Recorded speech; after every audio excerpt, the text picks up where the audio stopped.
Hello, welcome to Bluebell Hill Crafts. Today I want to show you how to make improv crosses or wonky crosses, quilt blocks.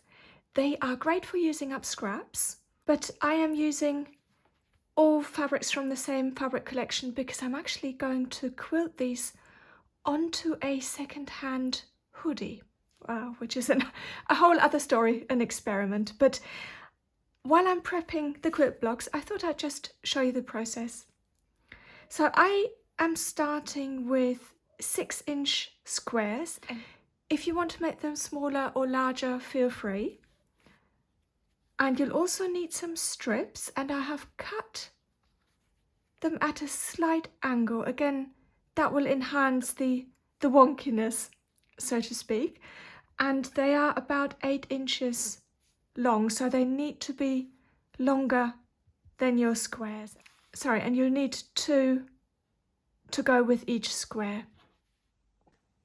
To make the crosses stand out, I pay some attention to pattern selection or the values, so mixing lighter fabrics with darker fabrics, and you can see the difference. If I put something light next to it, how much less of an impact it makes.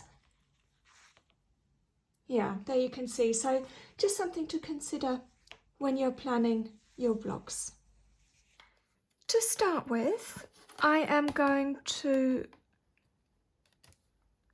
cut my square. I'm not overthinking it. I'm not hitting an absolutely straight line. I'm just going for it. And then you'll take the first strip and sew with a 1/4 inch seam allowance. Then you'll flip it back and you'll sew this side also with a 1/4 inch seam allowance. One thing to bear in mind is that you have sort of a continuing line between these two sides, and this is just to reduce the amount of cut-offs you'll have at the end. And as we'll be trimming these to square them up later, there's no need to backstitch. So I'll give this a press. I'll probably open these, yeah, I think that'll work best. And just press these open so they will lie nice and flat. Next, we are going to make a second cut. So the bigger the angle at which you're cutting, the wonkier your cross will be, but also the more you'll have to cut off to square this up. So bear that in mind. If you're making a load of these that you need to end up at the same size, I hope that makes sense, then you'll need to maybe add 1 inch or so to the squares to start with.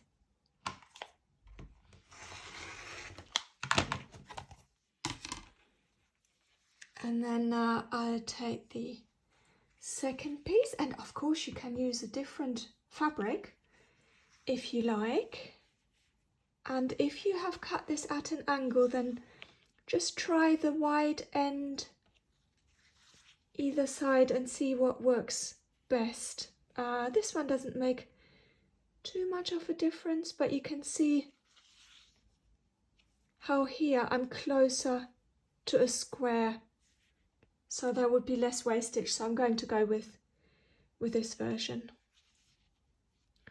I don't tend to pin these short seams, but if you are feeling more comfortable, obviously use clips or pins. This is the first wonky cross block, and I can highly recommend a tailor's clapper for pressing. I never press quilt blocks without one. So what you do is you press with steam, and then you leave this on top, and the weight will help, but also the wood will make sure that the heat and the steam will go back into the fabric to set the seams. And it doesn't matter whether you're pressing open or to either side.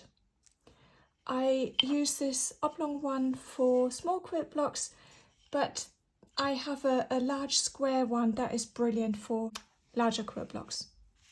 I'm going to put this to the side and finish all the other quilt blocks before squaring this up, because I will have to find the smallest denominator between all of the quilt blocks, and then I will trim everything down to that size. I've finished sewing all the blocks and started squaring them up, and I thought I'd just run you through a few pointers for doing that. So remember, I started with 6-inch squares, and what I found is a good common denominator is 5.5 inches. So that's what I'm trimming them down to. And this is a good example here because it's quite wonky. So I'm starting by finding a line that is roughly in the middle of all the angles, and I trim as close to the edge as I can get.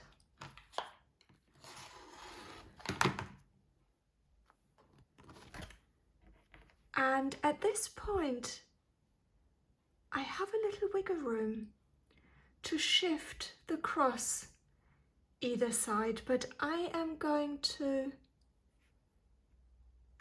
go with another line really close to the edge.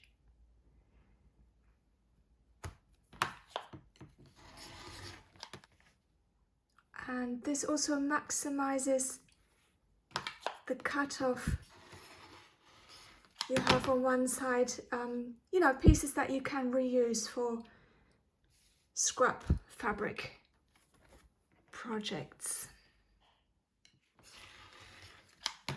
So you can see there's quite a few bigger pieces here that are definitely still usable, and the size of the offcuts obviously varies depending on the angles that you have sliced through the blocks earlier. And you can see how fabulous these look already. And ones that are not directional, you can, you know, obviously rotate to how you would like them. And I'm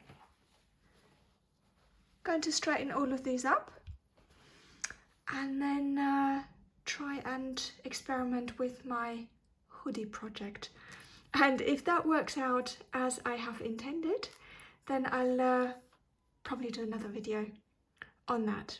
Let me know in the comments below if you're interested in, you know, sort of clothing reworking and upcycling, because it's certainly something that I'm really interested in as well. Thank you very much for watching, and I hope you'll have fun with these improv cross blocks. Thank you, and see you again soon. Bye bye.